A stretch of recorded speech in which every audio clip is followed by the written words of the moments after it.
अ, राना साहब, मुझे ये बता दीजिए कि इस वक्त आपकी क्या सूरत हाल है। आप लोगों को मुतमईन तो कर रहे हैं और ज़ाहिर सी बात है सारी सियासी जमातें वहाँ पे मुतमईन कर रही हैं। अभी आपने देखा कि बताया फजल साहब ने कि अप्रॉक्सीमेटली वो ग्राउंड पे क्या देख रहे हैं कि किस सियासी जमात को कितना वोट पड़ेगा।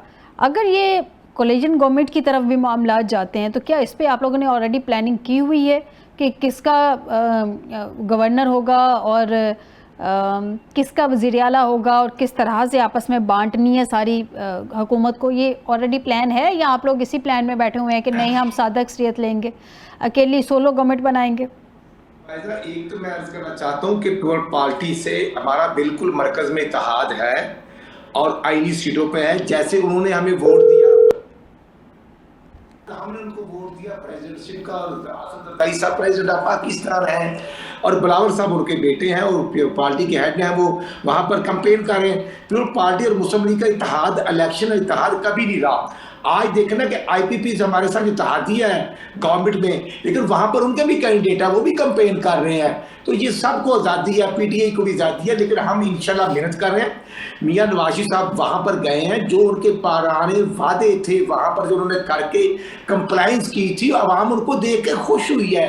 मतलब इसमें फजलुल्लाह साहब की बात को मैं ऑन करता हूँ। हम अगर देखना हमारी पोजीशन बहुत बेहतर होती तो हम कंफर्टेबल होते, नहीं हम कंफर्टेबल नहीं है, हम मेहनत कर रहे हैं। मियां नवाज साहब जाते हैं, हमारी वहां पर टीम है और ख्वाजा साद रफीक साहब है, बरजीज ताहर साहब वहां पर है, खुरम दस्तगीर है और उसके बाद आबद शेर अली है, सफदर कैप्टन सफदर साहब वहां पर हैं। हम मेहनत कर रहे हैं और बाकी जो बजट है हमारा प्योरली जो 10 जून को फेडरल बजट आ रहा है, देखिए जी वहां के जो इश्यूज हैं हम उनको आने वाले बजट का हिस्सा भी बना रहे हैं। वो वोट हमें दें, उनकी मेहरबानी नहीं भी देंगे तो हम उनके जो इश्यूज जो उनके साथ 2020 से लेकर 25 तक की वहां की पीटीआई ने गवर्नमेंट ने उनको वहां पर जो उनके साथ खिलवाड़ किया है, उनके इश्यूज जो हमारे पुराने मंसूबे थे उनको वाइंड अप कर दिया गया। वो एजुकेशन था, हेल्थ था, इंफ्रास्ट्रक्चर था, लॉ एंड ऑर्डर। तो लिहाजा अब उनके इश्यूज को टेकअप किया है हमने, उनके अंदर एक हौसला और अमन की फिजा जो है बेदार हुई है और हम डोर टू डोर जा रहे हैं। और इंशाल्लाह आज क्योंकि कैंपेन का आखिरी दिन है तो 12 बजे क्लोज हो जाएगी।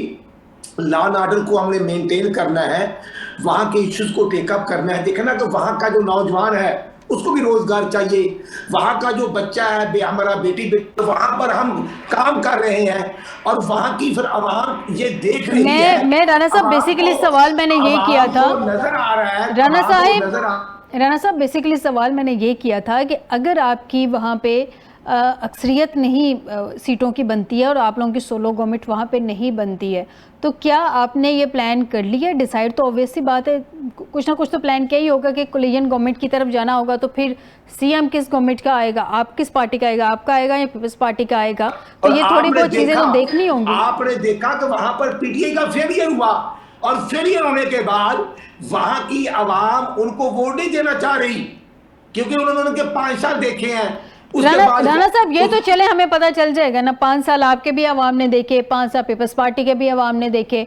अब ये चौथी दफा अपना सीएम चूज करने जा रही है वहां पे जीबी की आवाम। मैं ये आपसे ये पूछ रही हूँ कि छोड़ दे तरीके से आपने काम किया या नहीं किया, ये तो वहाँ की आवाम से पता चलेगा कि आपने कितना किया या पीपल्स पार्टी ने कितना किया या पीटीआई ने कितना किया। अगर आप लोगों की सादा अक्सरियत नहीं बनती है, सोलो आप लोग वहाँ पे नहीं हुकूमत बना सकते, तो पीपल्स पार्टी या दूसरी किसी जमात के साथ कोलिशन में जाते हैं, तो क्या आप लोगों ने पहले से प्लान कर लिया है कि सीएम और बाकी चीज़ों पे आप लोग कॉम्प्रोमाइज़ कर लेंगे कि सीएम आपका होगा, बाकी कुछ दूसरे जो सीट्स हैं वो दूसरी साइड पे बांट दी जाएंगे, या सीएम दूसरी सीएमशिप भी उस पर भी कॉम्प्रोमाइज़ हो सकता है? मैं तो ये जानना चाह रही थी आपसे। जी मैं करता हूँ, जैसे 8 फरवरी 2024 का इलेक्शन था तो पीपल पार्टी को सीटें मिली, पीटीआई को हमें भी मिली, उनको मिल गई, चेयरमैन सेनेट की उनको मिल गई, गवर्नर उनको मिल गए। तो उसी तरह मैं करना चाहता हूं कि पहले तो हमारी कोशिश है, उसके बाद जो 7 जून का रिजल्ट होगा उसको लेकर ये चीजें तय की जाएंगी। देखना ऑप्शन 1, 2, 3 को अडॉप्ट किया जाएगा और कायदे मोहतरम मियां नवाज साहब ऑन बोर्ड है, खुद जरदारी साहब चीजों को देख रहे हैं। बेहतर होगा हम मिलकर जैसे मरकज में काम कर रहे हैं। आज भी देखेंगे आज़ाद कश्मीर में पीटीआई की गवर्नमेंट के बाद जो अजम इत्तेमाद आया, वहाँ पर पीपल पार्टी का प्राइम मिनिस्टर बना, हमने उनको वोट दिया, हमने वजारतें नहीं दी। इसलिए मैं अर्ज करना चाहता हूँ कि वसी तर अवाम के मफादात के लिए हम कश्मीर में पीपल पार्टी को सपोर्ट करते रहे। अब यहाँ के हालात ये हैं कि जो 7 जून का रिजल्ट होगा उसमें अक्सरियत किसके पास है, नंबर 2 पार्टी कौन है, तो मिल बैठ कर हम ठीक हो गया, बिल्कुल ठीक है। राणा साहब वक्त की किल्लत है, एक और सवाल का जवाब दे दें। वक्त की किल्लत है, वक्त की किल्लत है। राणा साहब एक और सवाल का जवाब दे दें। राणा साहब आपका पॉइंट आ गया, उसको भी राणा साहब आपका पॉइंट आ गया सर। वक्त की किल्लत है, एक और सवाल का जवाब देते हैं शॉर्टली, फिर मैं फजल साहब से भी जवाब लेके तो क्लोजिंग की तरफ जाऊँ। आम इंतखाबात 27 जुलाई को होंगे, आज़ाद कश्मीर में तारीख का ऐलान कर दिया गया, लेकिन हालात उसके अभी 9 तारीख को 9 जून को जो एहतजाज करने जा रहे हैं बड़े नाजुक से हैं। आप क्यों नहीं मुफाहमत के साथ मिल बैठ के मामलात को हल करने की कोशिश करते?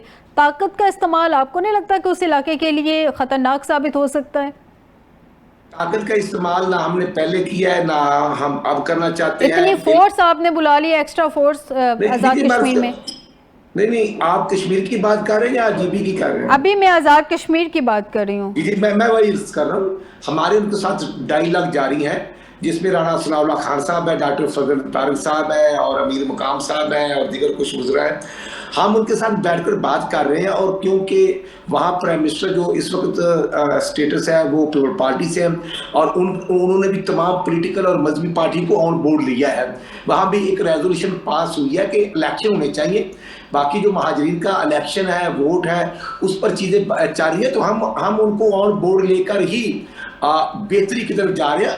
कुछ चीज़ें असेंबली के अंदर होनी है, कुछ जो है वो बाहर होनी है, कमिटमेंट्स होनी है, और आपस में जो डायलॉग है वो जारी है।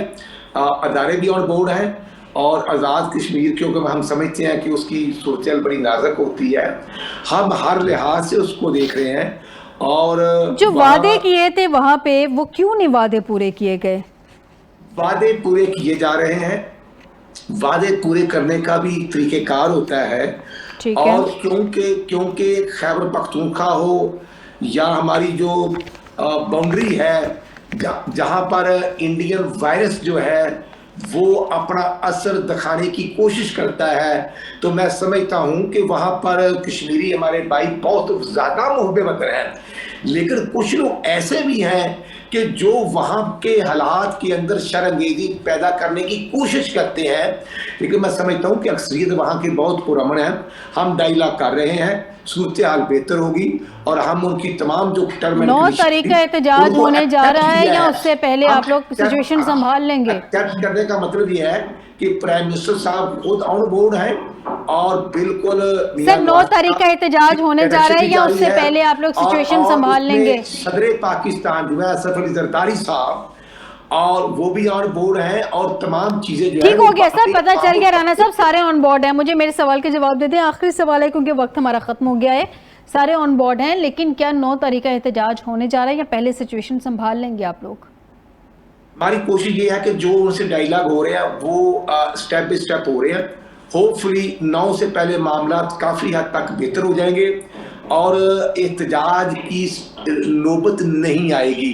ये प्राइम मिनिस्टर साहब की डायरेक्शन भी है, इंस्ट्रक्शन भी है, कमेटी ऑन बोर्ड है, कोशिश हो रही है, और इंशाल्लाह मैं होपफुली आपको पूरी बाखबर सोर्सेस से ये अर्ज करना चाहता हूँ कि इंशाल्लाह 9 तारीख से पहले मामला हल हो जाएंगे, और इलेक्शन हम सब मिलकर ही आगे कंटेस्ट करेंगे, और एहतजाज की नौबत नहीं चलिए आए। 27 तारीख को तो हम उम्मीद करते हैं कि पुरअमन 27 जुलाई को पुरअमन इलेक्शंस हों, और उससे पहले आप लोग ये मामला संभाल लें आज़ाद कश्मीर में, क्योंकि ये एक ऐसा मुतनाज़ा इलाका है जिस पे भारत की नज़रें भी हैं। बहरहाल इसको बड़े अच्छे तरीके से संभाल लेना चाहिए इस इलाके को, ताकि किसी को बात करने का मौका ना मिल सके। बहुत शुक्रिया राना मोहम्मद अरशद साहब, मेंबर पंजाब असम्बली, आपने मुझे प्रोग्राम में ज्वाइन किया।